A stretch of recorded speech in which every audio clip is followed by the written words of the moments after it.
Hey, Pediatric Pros Teen Zone Unlocked. Welcome. Welcome to the deep dive.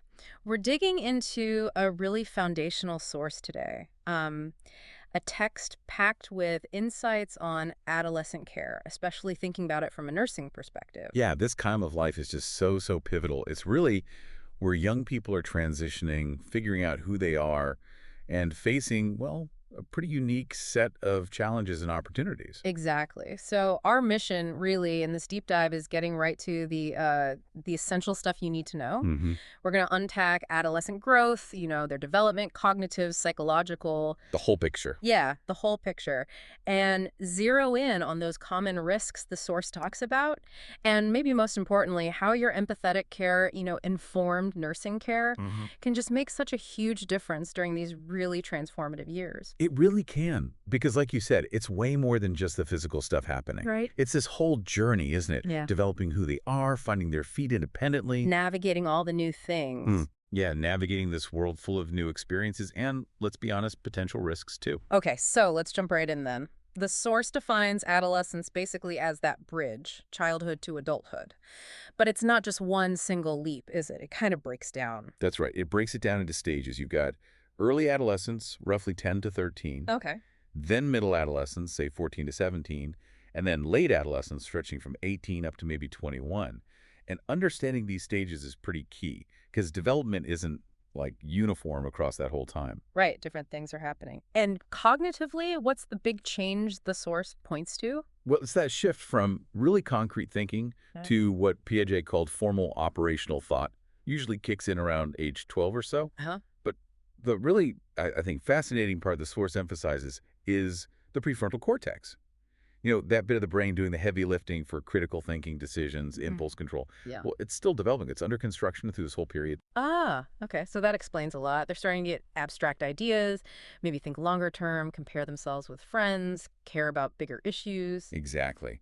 The hardware is getting there. Mhm. But because that judgment center, that prefrontal cortex, isn't fully online yet, it feeds right into that, well, classic adolescent impulsivity. That feeling like nothing can hurt them, testing the limits. They can think analytically, but that consistent sound judgment, it's still baking. That totally makes sense with the psychological side the source gets into, too. Erickson's idea about the quest for identity. Yes. They're diving deep, exploring values, beliefs, goals. Yeah. It's intense. And you see that reflected in the self-consciousness, right? Yeah. The big need for privacy. Oh, yeah. Trying on different personalities, almost like costumes. Yeah. Feeling like everyone's watching them, like you're on stage. And the mood swings can be pretty wild, feeling super special one minute, then maybe assuming everyone else thinks exactly like they do the next. It's a lot of internal work. It absolutely is. And, while most teens navigate this okay, the source does flag some important warning signs we need to watch for. Things like ongoing school failure or absenteeism or maybe aggressive behavior. Yeah, not just writing it off as a phase. Exactly. It could signal something deeper going on. Which really highlights why having a good assessment tool is so important. You can't just look at one little piece. Precisely. And the framework the source really pushes, and it's widely used, is HEADS. HEADSS. It's designed to be holistic, looking at the whole teen. Okay, let's unpack heads then. Sounds crucial. Starting with H for home, what are we looking for there? Right. Home. You're asking about their relationships, caregivers, siblings. Is it supportive? What about wider support, family, community? But also, importantly, the safety piece. Is the home safe? The neighborhood? And asking the tough questions, too, like about substance use or violence in the home environment. It's their foundation, Definitely. Okay, E is for education. The source says school performance is a big indicator. A huge one. You're asking about grades? Yeah, but also attendance. Are they skipping school? How do they actually feel about school? About teachers, friends. And bullying is critical here. Right. The source outlines the different types: physical, social, verbal, cyber, embarrass, and really stresses that power imbalance. It's not just kids being mean. It genuinely harms academic performance, psychosocial health, physical health. Wow. Yeah. Yeah. And you also touch on future plans here, like vocational goals. What do they see themselves doing later on? That gives you such a good window into their world. Okay, moving to A for activities. The source connects this to something pretty serious. injury prevention, Yeah, this links right back to that developing prefrontal cortex we talked about. the risk-taking. Exactly. The source reminds us pretty starkly that the leading causes of death for teens are often preventable car accidents, homicide, suicide. Their developmental stage just makes them more prone to taking risks. So assessing things like driving safety is just essential. Are they using seatbelts? Too many people in the car, driving under the influence of anything, alcohol, weed, even prescription meds, texting and driving. All of it, you have to ask directly. Yeah. And gun safety, do they know the rules? Never touch one, never point it, always assume it's loaded. Important. Water safety, too, buddy system, knowing their limits, life vests. And then sports safety comes under A as well. Helmets, pads, warming up, not playing through injuries, Yeah. and the importance of getting those sports physicals done. Right. And we see a lot of sports injuries. Concussions are a big one, the source mentions. Signs like headaches, nausea. Yeah, the somatic ones. Then vestibular dizziness, balance issues, cognitive feeling foggy, confused, emotional mood changes, and sleep problems too. Plus things like stress fractures, sprains, strains. And under activities, you're also screening for exposure to violence, any kind of abuse, dating violence, neighborhood safety issues. It's a broad category, but vital. Okay, let's move to DD. That's drugs and diet. Substance use screening, crucial. Tobacco, obviously. But the source puts a big spotlight on e-cigarettes, right? Juuling. Oh yeah, the whole juuling thing. The source points out how the flavors, the sleek look, it's all very appealing to teens. And the dangerous idea that it's somehow safe. Exactly. And what's really concerning is the link. The source says teens using e-cigs are more likely to start smoking regular cigarettes. And nicotine itself, it kind of acts as a gateway, increasing the chance they might move on to alcohol, cannabis, other drugs. Then we can't forget prescription drug misuse. It's an epidemic. Painkillers, sedatives, stimulants. It's scary how easily they often get them raiding medicine cabinets at home from friends. So what helps prevent that, according to the source? Strong family connections, clear rules, and consistent discipline. These are protective factors. And there's a handy screening tool the source mentions, PRAFFT. Ah, yeah. CRAFT. Good acronym. Car ever ridden with someone using. Relax use, to relax, or alone. Forget things while using. Friend, family, or friends told you to cut down. Trouble gotten into trouble. Simple questions, but they get right to the heart of potential problems. Okay, shifting to the other D diet. Big growth spurts happening. Huge. So calorie needs shoot up, nutrient needs too. Right. Different for boys and girls. And the focus really has to be on nutrient-dense foods, not just empty calories or relying on supplements. So if you have a teen who's vegetarian or vegan, you need to really check they're getting everything. Maybe bring in a dietitian. Definitely. Good idea. And obesity is a big concern, carries forward into adulthood, ups the risk for things like high blood pressure, type 2 diabetes later on. So promoting healthy weight management, but also being alert for signs of eating disorders. Yes. Watching for things like vomiting, extreme fasting, using diet pills or laxatives. The source also mentions asking about how much fast food they eat. And activity, 60+ minutes a day is the goal, right? Plus stretching. It's all part of healthy habits. Absolutely. Yeah. Now, the first S is for sexuality. This can be a tricky conversation, but it's essential. You're assessing safe practices. Like asking about abstinence, consistent birth control, number of partners, condom use. Right. And a really key point the source makes is educating them that STI risks aren't just from vaginal sex. Oral and anal sex carry risks too, which sometimes teens think are safe. That's a really important clarification. Yeah.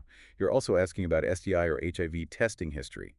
If a teen is pregnant, you need to assess how they feel, what support they have, gently encourage telling caregivers it's safe, discuss all the options, adoption, termination, parenting, and connect them to resources, WIC, Medicaid, things like that. And creating that safe, non-judgmental space is key, not assuming everyone's heterosexual. Absolutely critical. The source is clear.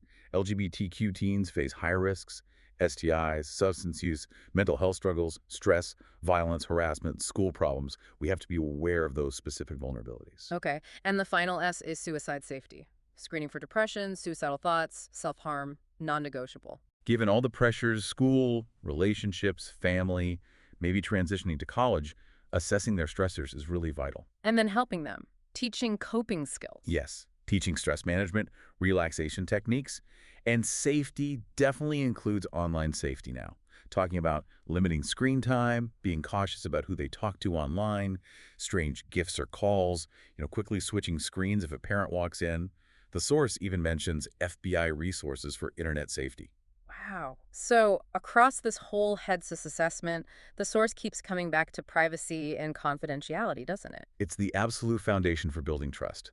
You have to try, whenever possible, to interview the teen alone, without the caregiver right there. Unless there's an immediate safety risk. Exactly. And remembering that laws differ state to state about consent from guardians versus assent from the teen themselves for different procedures, creating that confidential space is just paramount. Okay, so HEADS gives us this amazing roadmap for assessment. But then what?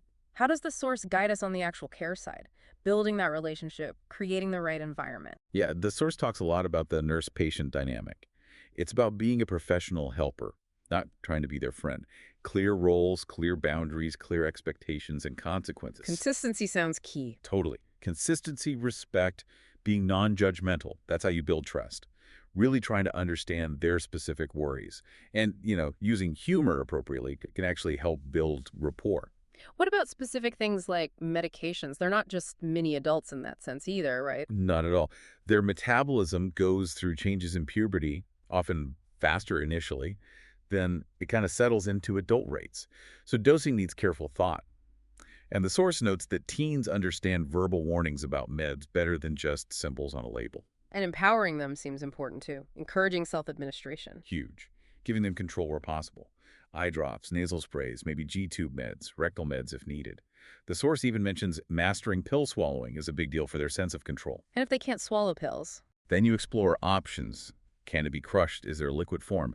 And it's interesting, the source notes specific drugs getting new adolescent indications on their labels now. Plus, being aware of pharmacogenetics, how ethnicity might affect metabolism, like some people of Asian descent potentially metabolizing certain drugs slower. Okay. And procedures. Beyond consent from the guardian. Getting the teen's assent whenever you can is really important. Explaining why you're doing something.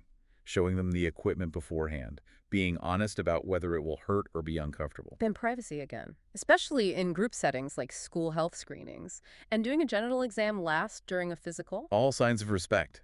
Now, creating a supportive environment, say in the hospital, is massive for reducing anxiety and giving them back some control. Yeah, it's more than just paint color, right? The source suggests decor that's age-appropriate, maybe posters of musicians or athletes, not cartoons. A more home-like feel, if possible. Exactly. The physical space itself matters. Do they have privacy for talking, a place to socialize, a spot to do homework, comfy furniture, extra chairs for visitors, maybe hiding some of the medical gear if it's not actively needed. Little things, like curtains that actually close, locks on bathroom doors, and stuff to do. Age-appropriate things, books, video games, maybe even a pool table or air hockey if the unit has it. Yeah, and ideally, if the hospital can swing it, a dedicated teen lounge or area, that's huge. Yeah. It gives them autonomy, stops them feeling like they're stuck in a little kid space. Other things, like maybe short leaves off the unit if they're well enough, phone access, snacks. All those things help normalize the experience. Yeah. Private phone access, kitchen access if their diet allows. And roommates, they definitely prefer being with other teens, not, a much younger child or an adult. So translating this into specific nursing actions in the hospital, doing treatments privately when you can. Clustering your care tasks so they get chunks of uninterrupted free time for relaxing homework visitors. Encouraging them to participate in their own care. Definitely. Patient education is ongoing showing equipment, being upfront about pain or side effects, using the right tools, correct BP cuff size, a numeric pain scale they understand, maybe a falls risk tool designed for adolescents. Now, what about teens with chronic illnesses? That adds another layer. It does. The source stresses focusing on their developmental age, not just their chronological age, because illness can impact development. Making sure they and their family really grasp the condition and the treatment plan is job one. Goal is keeping things stable, promoting self-care, independence as much as possible, and that coordination piece sounds vital, liaising between specialists, school, home. Absolutely critical, and helping them navigate that tricky transition to adult healthcare providers later on. Connecting them with resources, advocating for them, that's a core nursing role. And the source makes a really important point. Don't assume chronically ill teens aren't sexually active. It's such a crucial reminder. You absolutely still need to assess sexual activity and safe practices.